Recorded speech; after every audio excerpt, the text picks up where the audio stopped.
If we don't need to say no, we won't, because it's unproductive. You just need to look after the customer. Regardless, even if you lose money on the order, look after that customer. That's really important, because if you have a bad Monday, you've got a really bad week ahead.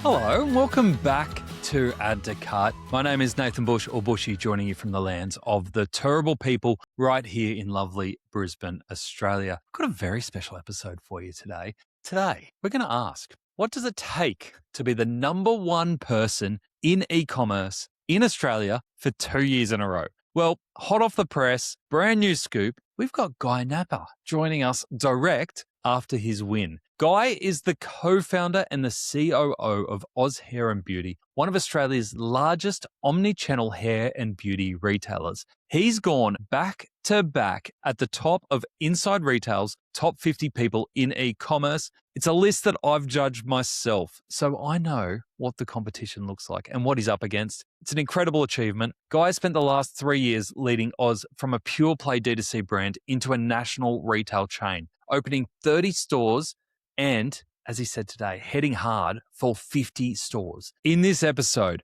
we grill Guy for you to know what it takes to write award-winning submissions and how the approach works not only for Guy, but celebrates the whole team. We also go inside the warehouse revamp that has just happened at Oz Hair, which has doubled packing capacity without them having to move premises. We talk about the real reason their delivery speed keeps standing out in market and how they've kept a fast-scaling store rollout from breaking the team culture underneath it. If you are building in physical retail or reaching the point where you're thinking about entering physical retail, this one is for you. Thank you, as always, to our wonderful partners at Shopify and at Klaviyo for supporting Add to Cart. We really appreciate them supporting us and being able to bring you these episodes. Here's Guy Nappa, co-founder and COO of Oz Hair and Beauty.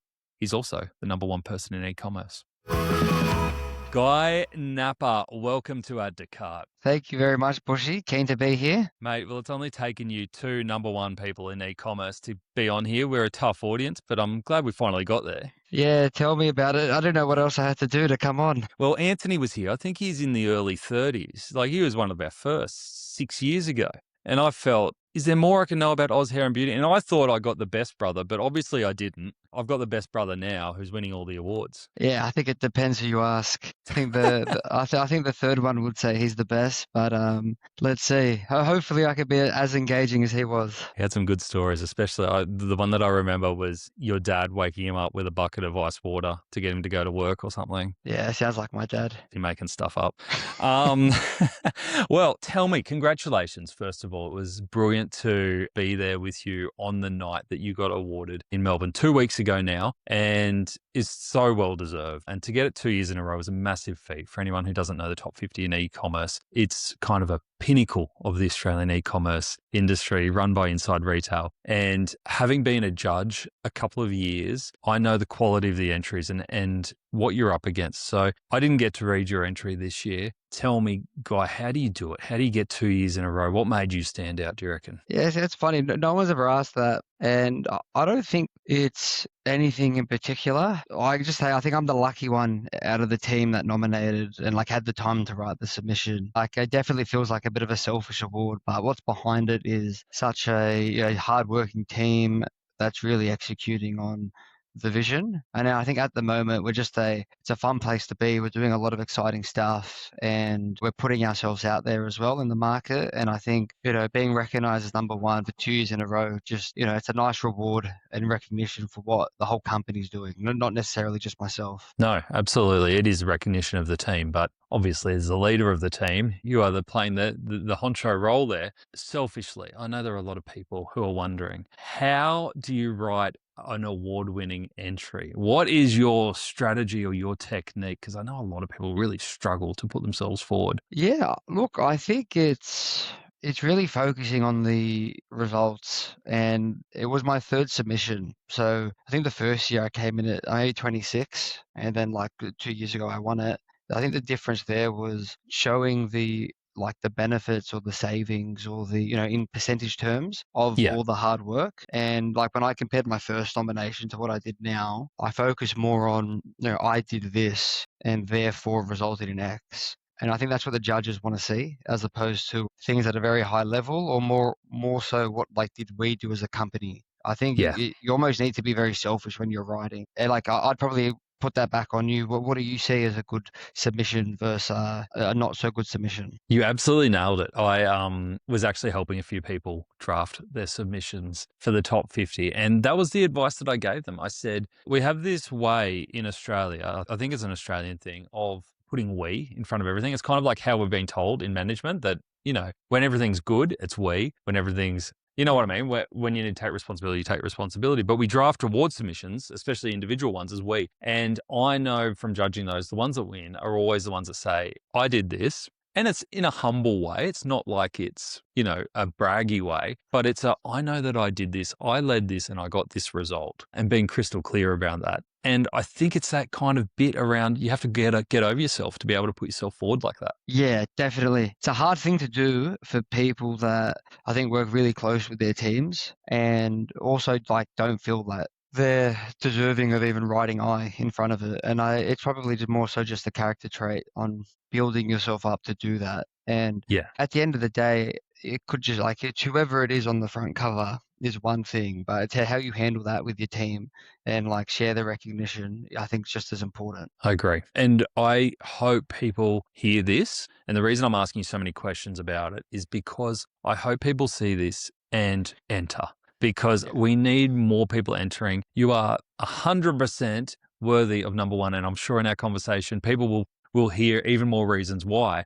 But there are a number of duplicate entries in the top 50. And I think with how much talent we've got in Australia, we shouldn't be having duplicate. We should be fighting over that. Like there should be 50 companies represented with people doing vastly different things. So I'd love to see more award entries. And if anyone can take anything out of that around get rid of the humbleness and put yourself forward with results backing it up. And that's the important thing. It's not what you write in this submission. It's the 12 months of work that you do before that, right? Yeah. I think you almost need to be like taking stock of all the achievements Yeah. that are happening at the company that you're directly involved in. And what I found as well, it's actually a good time to reflect on everything. And then when you're looking at the numbers, you can go, you know what, wow, like in this team, we really did have a really good year. And when you sit down and not focus in the business, but you're working on the business, like that reflection adds a lot of value as well. So Yeah. like it's a very good exercise. Unless you make the time to work on the business, it's like you don't really do it. So true. It's so, especially as a founder, I could imagine that that's extra true.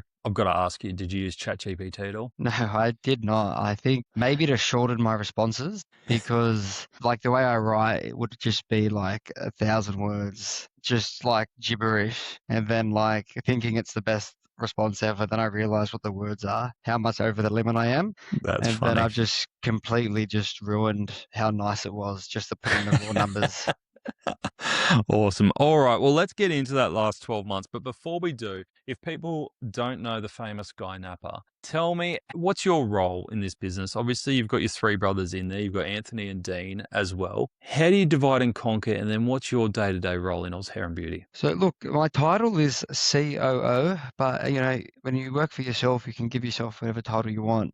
Essentially, Anthony, my brother, he's the CEO, and we've split our roles like pretty much 50-50 down the line. And like we divide and conquer, as we say. And our younger brother, Dean, runs our men's website Above the Collar. Mhm. And because the three of us have very limited overlap, like we feel that we've set up a structure that allows us to put our heads down, run our own teams and execute. And for me, that's all of the back end operation areas. So, warehouse, supply chain, customer service, IT, a bit of own brand, a little bit of buying, and retail, we split 50-50 because it's for us, Okay. it's an important team. How do you split retail 50-50? The way we look at it is that, this is like a big area for the business Mhm. where both of us need to know it, need to understand it. And whilst it's like so many different stores, we both work with the head of retail and they Mhm. report into me and Anthony on different areas.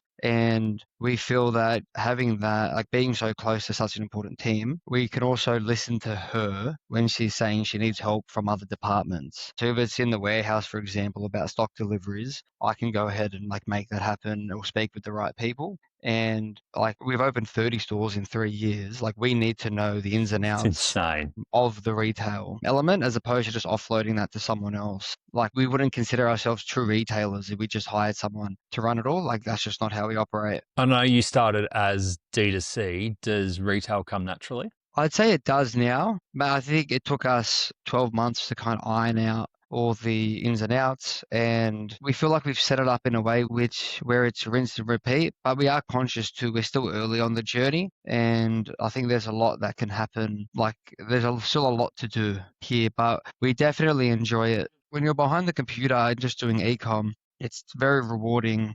With retail, it's like delayed gratification. It takes about 4 weeks to make a change, but you can use these spaces as activation spaces and you can physically engage with customers and you can see everything in the bright lights. Like it's a really rewarding feeling. And because when we open up a shop, you're working on the project for 6 months at sometimes, and it's like the end of a project when you open up the store, but that's like Yeah. the beginning of that store's journey. Like it's very rewarding. And then when you open up a shop and it's like from day one, it's just a really good shop. It's a really good feeling because at the end of the day, you're taking a gamble when you sign a lease. It may be an educated gamble, but it's definitely rewarding just doing the whole process of retail. How many stores are you up to now? So we open our 30th store this Thursday, actually in Ooh. Shell Harbour. Shell Harbour. Okay. Yeah. And have all the gambles paid off out of the 30? They're all still open and running and happy? They're all still open. Some definitely outperform others, but that's the fun in retail too. It's not Yeah. just celebrating the highs, it's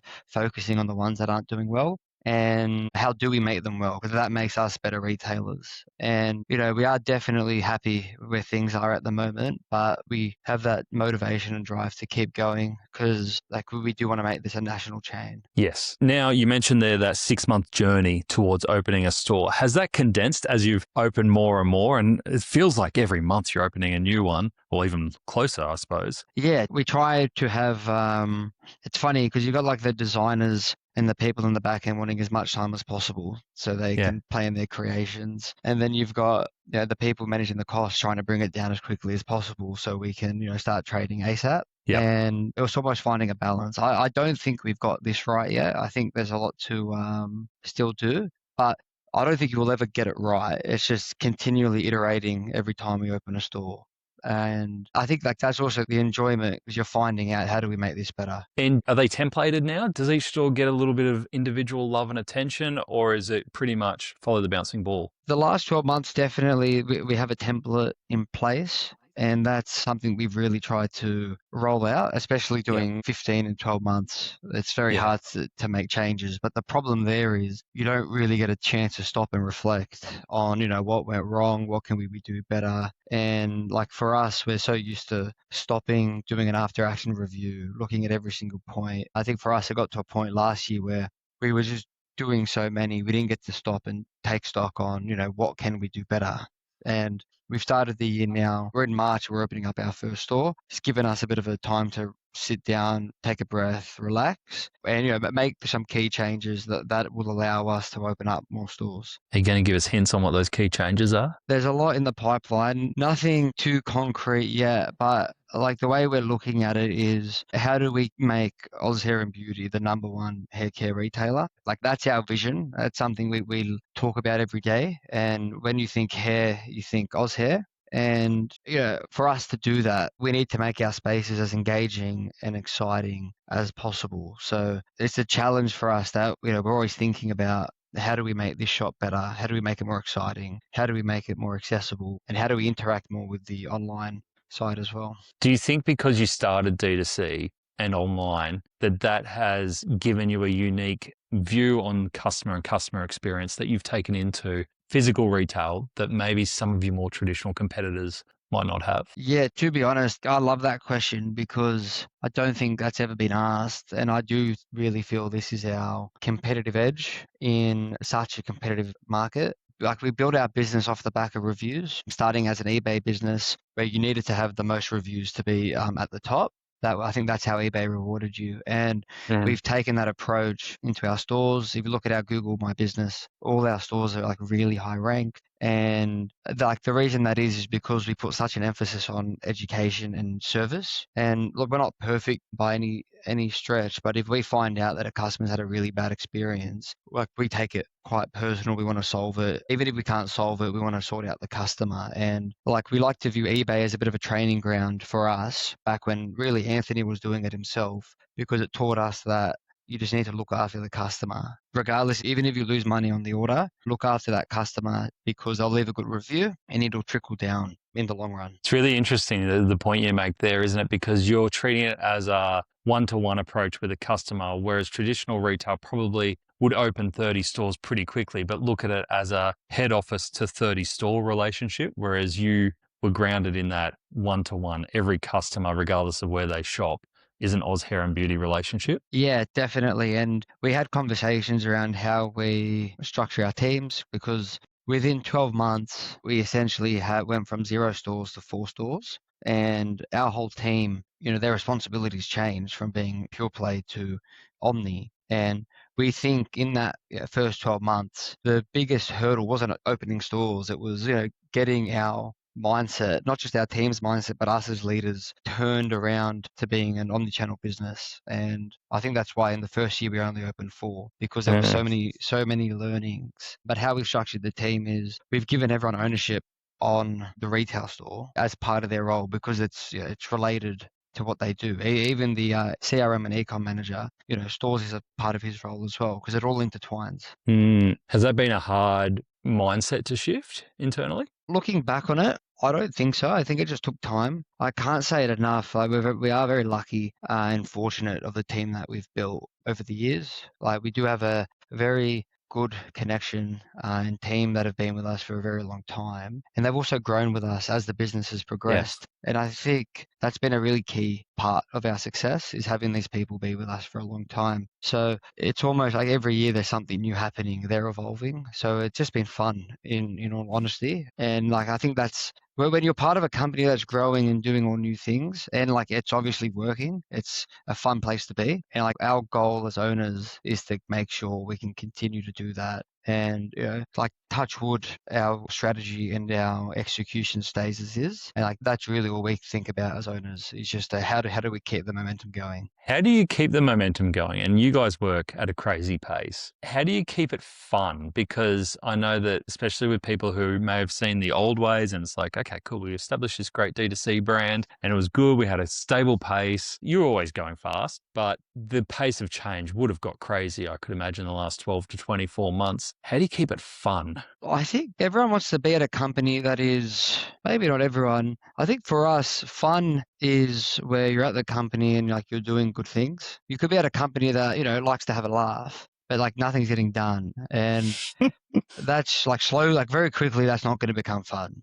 Yeah. And we've been around for 14 years now. And like, I hate the word culture because I just think it's overused and like it doesn't mean anything. Like it's lip service. And like I, as the owner, really shouldn't be talking about culture because that's something the team should be talking about, like not myself. And what I will say on that, me and Anthony made a lot like an unconscious decision to stay out of the culture. We weren't flying flags about look at us, this is what we do. We made a conscious decision to let the team almost form when we were very small. And what's important to us is that we're fair, and we feel that like because of that, our team like reward us with the effort that they put in because we have a very good standards of what we expect. And like this isn't just with us, it's with our managers and their own teams as well. And if we are as fair and as reasonable as possible, like we believe our team will be as fair and as reasonable with us. And it allows us to it sets a very good standard. So it's a lead by example thing rather than a 5 words on a wall. This is our culture. Yeah, like we hate saying no. Like we have a young team and everyone wants to go to Europe especially like the very young people, they want to go to Europe for 7 weeks.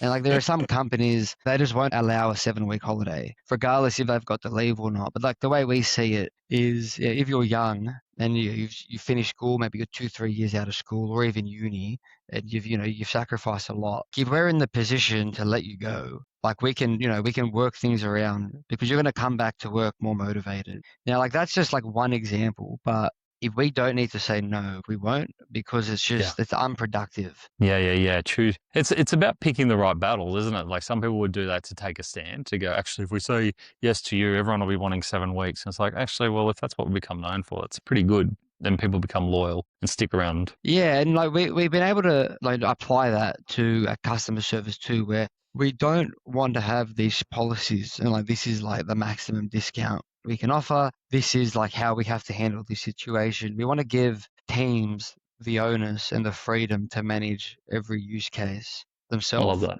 And like we've gotten bigger, but the way I view it, at least from me and Anthony's point of view, we're still managing the same 15 people. Like that Yeah. hasn't changed. We may add one new team or new head of a role because like we need to kind of start doing less as the company gets bigger. But what's more important for us is our teams that we manage, their teams are getting bigger. So like we Mm. need them to develop and like our job is to back them when they make decisions. I'll definitely give advice if I think they're doing the wrong thing, but as a leader, my team will be much more productive if they've got control. And I can sit with them in my weekly whips and go like, what was the outcome of this? How can I help you? And it goes back to what I said about the head of retail. Like my job is when she needs something, how do I get it for her? Yeah.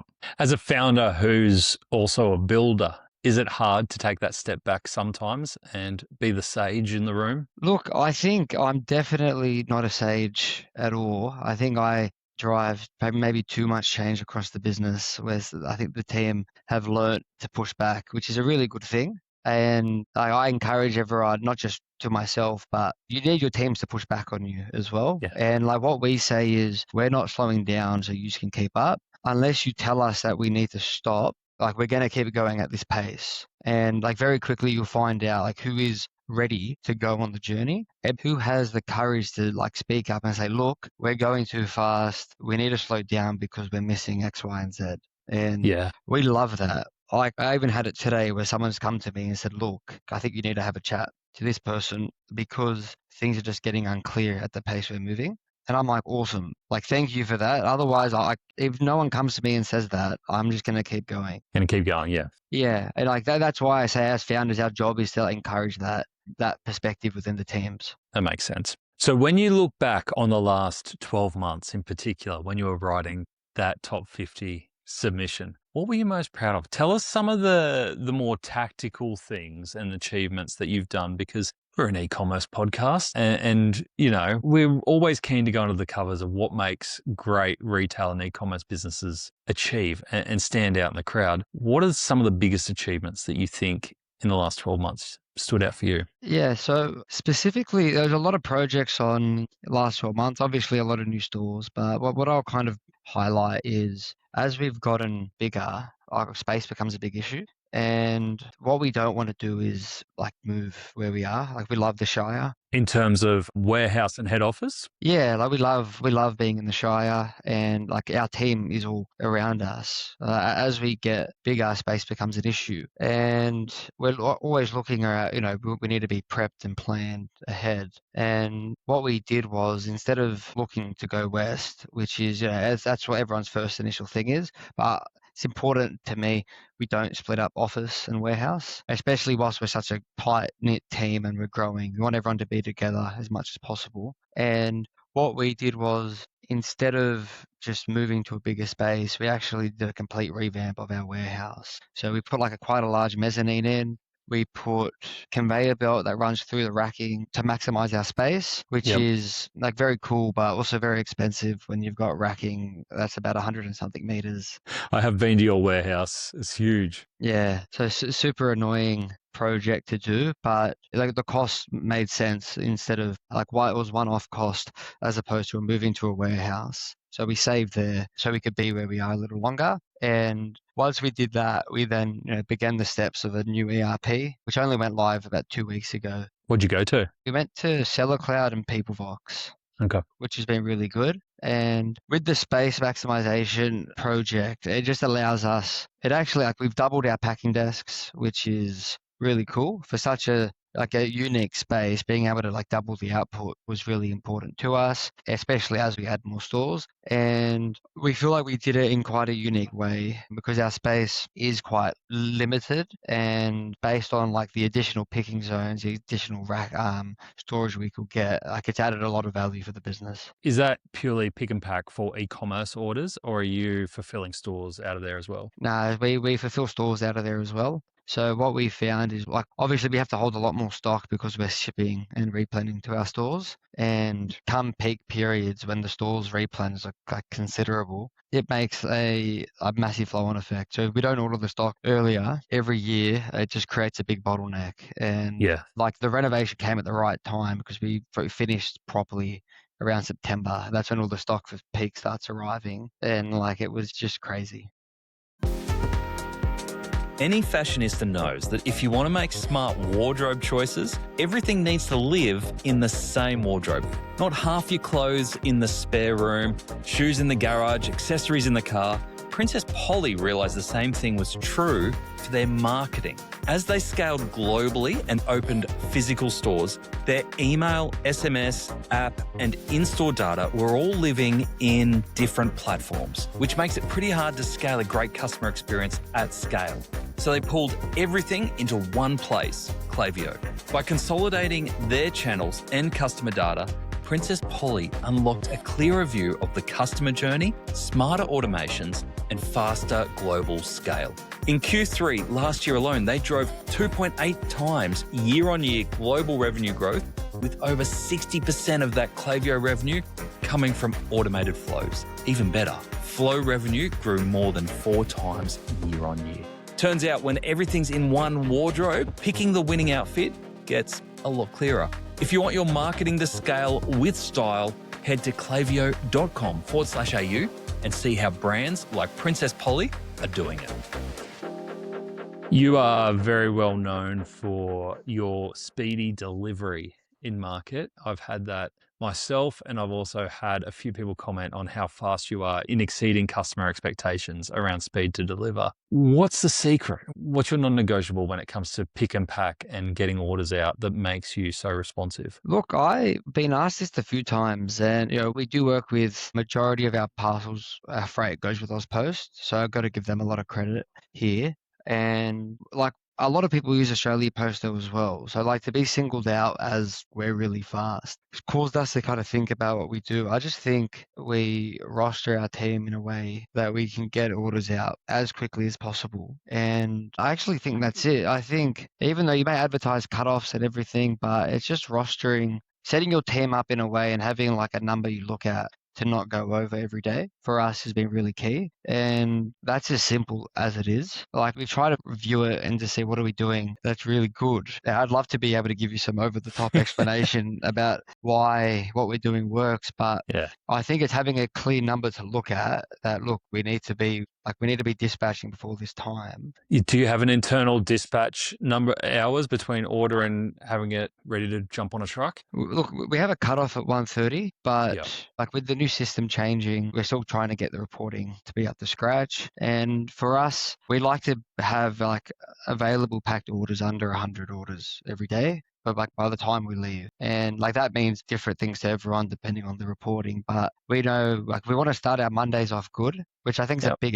a big retail thing. If you do your Mondays right in a warehouse, you set your whole week up. Mondays set the mood. Yeah, Monday set the mood, and it's like I think when I chat about rostering and being smart with it, that's really important because if you have a bad Monday, you've got a really bad week ahead. Yeah, that makes a lot of sense. In store, you've got 2-hour click and collect. Interesting that you've just changed ERPs. Do you think that will help around that? Because I know the hardest thing with click and collect is inventory and how accurate that inventory is in store. But then also sometimes it's data passing through different systems. Do you see 2-hour as the standard that you're going to try and keep hitting, or do you think you can speed that up? Well, mate, I reckon the hardest thing about click and collect is getting the customers to actually collect. Really? Yeah, I actually did it. Like someone told me this before we turned click and collect on, and I was laughing, saying there's no way. And then if I go to our warehouse now, I reckon we've got over 200 click and collect orders that are just uncollected. And our city stores, who like they're very obviously small and tight and have really no storage, they're the ones that just have click and collects like pulling out of Yeah. their ears because there's just such a common trend after speaking to retailers I had no idea about. Definitely the data is really important. What I found is you don't want to, like, I think 2 hours good. I'd love to have it as an hour, but you're putting a lot of pressure on the team to do it. And you need to find the balance. And it can be different per store as well. Now that we've put like the warehouse system in, the warehouse want to extend it to 2.5, gives them more time for the orders to run through the system. So you got to manage all that. But at the end of the day, you don't move to new systems to increase the time. You want to reduce it. Yeah. And I think what's really important to us is like some people talk about having buffers because if you stuff up a customer, it's a really bad experience. The way we look at it is my team hate me for saying this. Like we need to stuff up one customer for us to know like we're doing things wrong because I back our team to solve that customer into like give them a better experience even though we've stuffed them around, but we need to know why our data's wrong. I feel like that mentality, when you're just an e-com business is maybe a bit easier to manage than when you've got 30 stores, but like the same principle applies. We don't want to be giving ourselves unnecessary, like we don't want to be hiding away from the fact that our data's not good if it's not. Like Yeah. everyone needs to be accountable. And end of the day, if there's issues with the system, like that's on me because like I've led that project. I need to know so I can, speak to the system and figure out what's going on. So we shouldn't be hiding around the fact that things can be wrong. We should be identifying it at the source. And I suppose if every customer has the perfect experience, it shows that you're not really pushing the customer experience hard enough and finding out, where you can get better and better and better. Yeah, that is so true. And like they used to come into the office. I remember one day very early on, he heard our customer service team complaining about the warehouse. Back when we were on paper picking, we were like much smaller. And my dad's been a hairdresser and retailer his whole life. And he came in and he said to them, "It is service, not serve us." And if the warehouse was so good at what they did, there would be no need for a customer service team. So when the customer calls up angry, your job is to serve them and make sure that they're leaving with a much better experience. Like like it's that simple. Like when we changed systems, we knew, there's going to be a bit of downtime and we're still going to be figuring it out because you can test and train. At the end of the day, Mm. once you're live, that's the reality. And we just told the whole team, we said our customer service team is there to flag all the issues and like identify the trends, like they will handle the customer. And again, the way I look at it, my job as a leader is to give them the power to do what they feel is necessary to reward or compensate the customer because it's a much more stressful time for them as well. Yeah, that makes a lot of sense. What I love too around what you're doing though is that you aren't just reactive to the customer. Obviously, you take care of your customers when they need you, but some of the initiatives that you've got things like 140-day returns, which I could imagine would be pretty unique in your industry. You've had live shopping. I'm not sure if you've still got live shopping. You've had SMS hotlines in the past. There's all these different ways. And obviously, you've got the physical stores as well. So many different ways that your customers can find you and interact with you. Is that important or does that get really hard as you get bigger? It doesn't get hard. What I would say is you can do all these like cool, exciting things, but end of the day, the customer will shop the way they want. And when you're advertising all these things and they're not being used, then you really got to pull back on them. And what we've found over the years, we'll test a lot of different things, and some stick, like 140-day return sticks. And a good example is this: we did a virtual consultations during COVID, Hmm. and we were very early on doing it because people couldn't go into salons, they couldn't go into even skin clinics. And we thought, why not? Back at the time, we had no salons. Our parents had their hair salons around. So we brought their hairdressers into our customer service team. And that was very, very popular. And it was it was a free call as well, because our thinking was if we spend the time and, recommend the products, they're so engaged anyway, there's a strong chance they're going to purchase.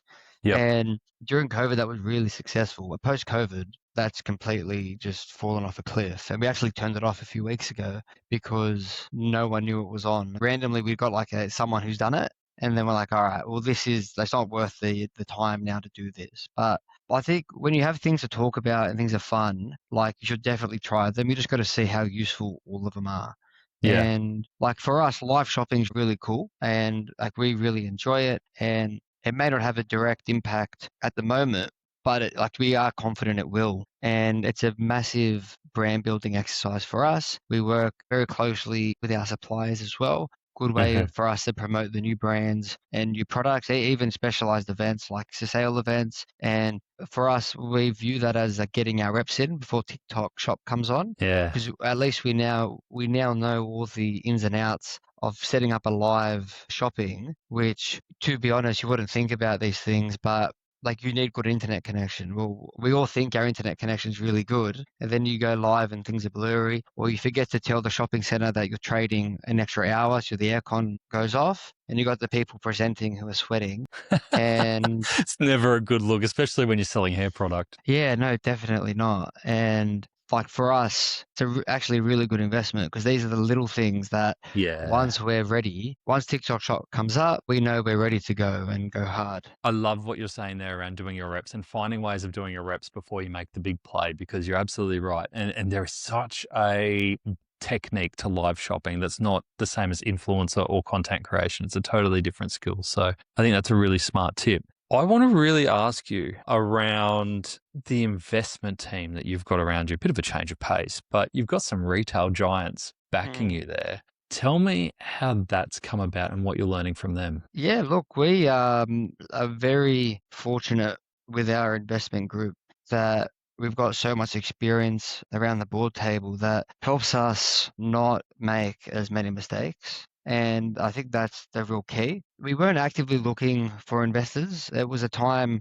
during COVID where, the market was very crazy and Anthony saw what was happening with our competitors. And we had the discussion, like, we don't want to be left behind. And it really came about quite naturally. Then we met Edison and they had the group with Daniel and Brett. So this is Daniel Agostinelli from Yeah, Accent Group yeah, and Brett Blundy. yeah.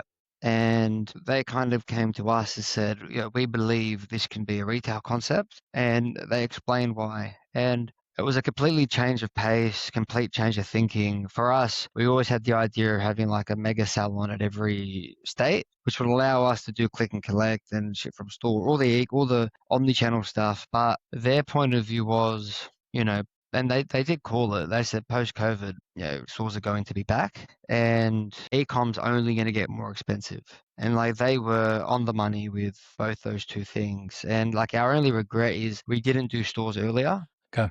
because up to date, it's been a real positive thing for the business. And from the group, like I said, it's just that ability, or it's that guidance and mentorship to not make mistakes. Because in our first year, if we signed a bad lease deal, like we wouldn't be here today. And we needed, like, well, yes, we did have a relatively big brand, but it was e-com only. And to have Daniel and Brett specifically, put their names on our company and back us, it helped open a lot of doors, especially when we were early on. And those retailers who gave us a chance, like a lot of that is down to having people like our board back us, which is something that is not lost on us at all. It's incredible to have people of that stature investing and guiding and believing in you. For other founders out there who may be at your part of the journey, maybe 4 or 5 years ago, looking to grow, what advice would you have for them in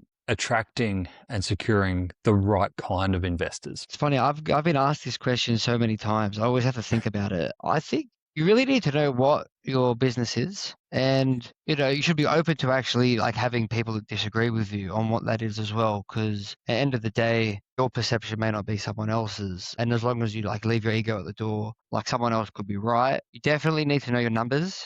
That's a very, very important point. You need to be able to back and stand behind your numbers as well, and like your reasoning around decisions. And I think you need to be comfortable with the people you ultimately your deal with. That's really, really important.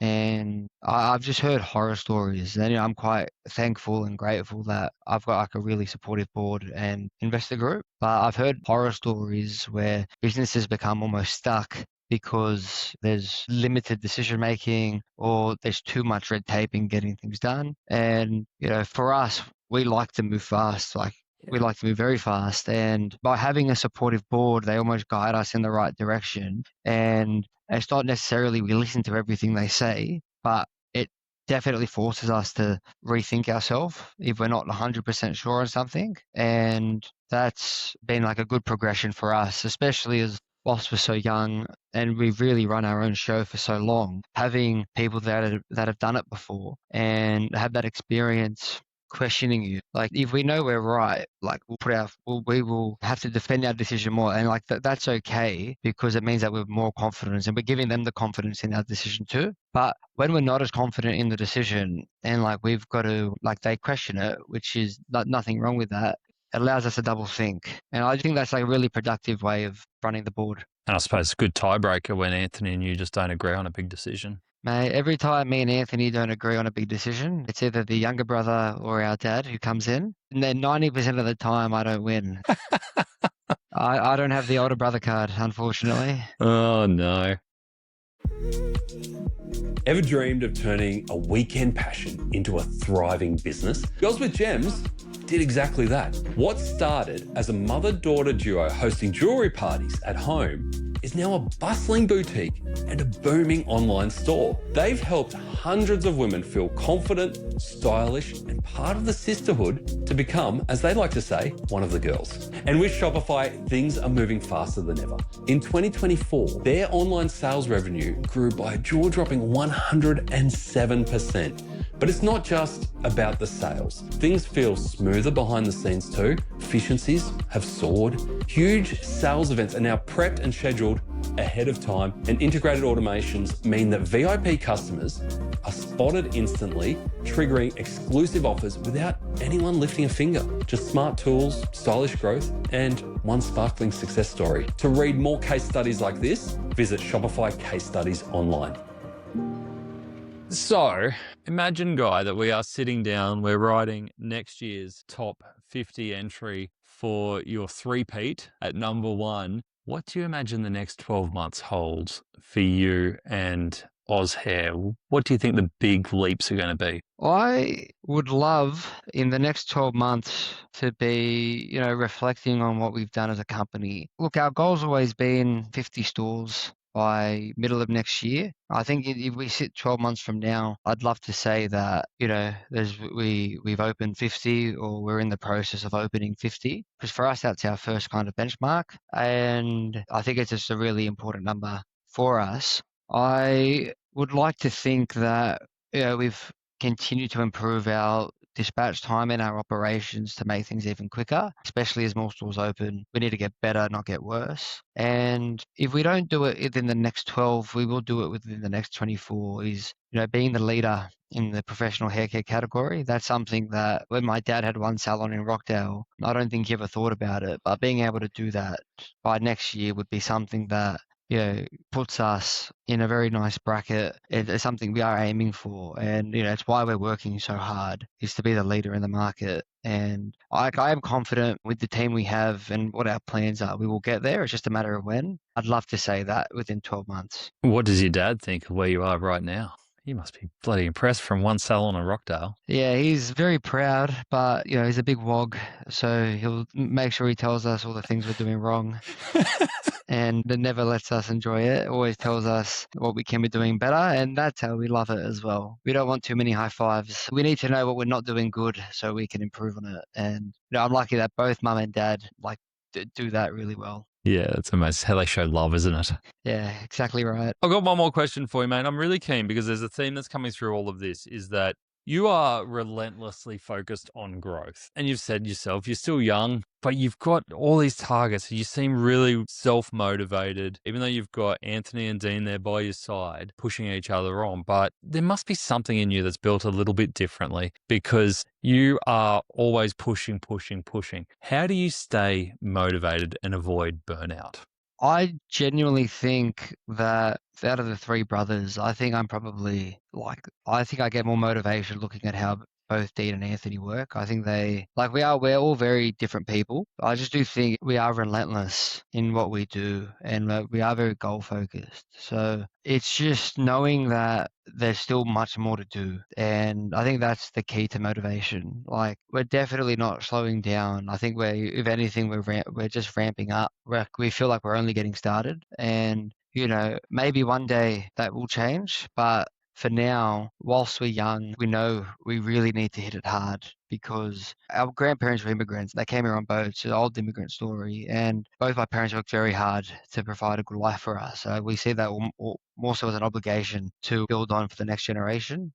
And it's like not many people have the option to becoming like taking their companies to number one in market. And for us, we see that there's something that's really within our hands to grab. And like, whilst it's there, we're going to put everything we can to do it. And I think that's definitely the main part of it. Mate, I love it. I love all of that. Well done. Congratulations again on Top 50. I think you're a great example of not being a shrinking violet, of being very loud and proud around, we do have big ambitions. We can do retail really well. We have big goals and we're going to go get them. But at the same time, taking the team on the journey with you and asking them to step up and share in the success with you. So it's a fantastic story. And I'll be here cheering you on the sideline as you seek to become that number one professional haircare brand in Australia. I've got no doubt that you are going to do it. So Guy Nappa, thank you so much for joining us on Add to Cart. I mean, how can you not love Guy? He's just so deserving of number one, but so generous and open. And I think I want to go work for him. I might just pack up Add to Cart and go work for him, except I might be exhausted in a week. 30 stores in 3 years, a new ERP, a warehouse overhaul, and he's still genuinely curious around where the next improvements and the growth is coming from. I'm not sure I would even be able to keep up. 3 things that I want you to take away from this one. Number 1, don't hide bad data. Guy's philosophy on click and collect inventory is that buffers just mask problems. His view is that one customer experiencing a failure handled well by a great customer service team is worth more than a clean dashboard covering up a broken system. Keep pushing the customer experience to new heights and let the friction show you where the work is. Friction isn't always bad, it can lead to the next improvement. Secondly, do your reps on new channels before the big moment arrives. Oz has been running live shopping even though it isn't yet driving significant direct revenue. And that's deliberate. They are building the muscle, ironing out the basics, internet connections, aircon, presenting on camera, so that when TikTok Shop lands properly, whenever it lands, they are not starting from scratch. And thirdly, write your award entries in I, not we. I know it sounds simple, but we don't do it. Guy's entries improved the moment he stopped describing what the company did and started owning what he personally led and what it resulted in. Don't be afraid to claim your achievements. When you put yourself in lights, you put your whole team up in lights with you. We need to celebrate more in Australian e-commerce, and that starts with people actually putting their hand up and telling us the amazing achievements that's happening out there. I hope you do too. If today's conversation has got you thinking about your own operation, come on over and continue it with 600 e-commerce operators in the Add to Cart community. It is free, it is good, and it's at addtocart.com.au. Guy Nappa, Australia's #1 person in e-commerce. Thank you very much, mate. That was brilliant. Make sure you subscribe so you don't miss what's coming next on Add to Cart. I'll see you next week.